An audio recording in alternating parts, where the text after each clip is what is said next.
thing I wanted to touch on, and I think this is important for everybody in here to know that's on a subscription, and for you up there, is that I did a talk with keynote with the CEO of Truebill at our conference last year.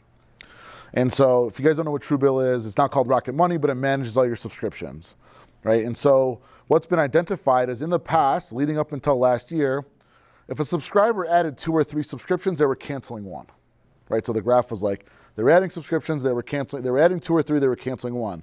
Well, that has now crossed. So if a subscriber signs up for something new, they're going to cancel something. And what that means is just because you're in the supplement space does not mean you're competing with other supplement subscriptions. You're now competing for share of wallet. So you're not competing with Netflix. You're not competing with Dollar Shave Club. You're not competing with every subscription the consumer has, even if they're not in your space. Which means 2023 and 24 are the year of retention.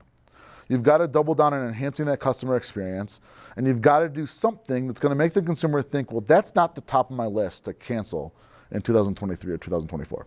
It is, without a doubt, what's going to be happening these next 2 years is the brands that are going to survive are going to be the ones that focus on the customer retention.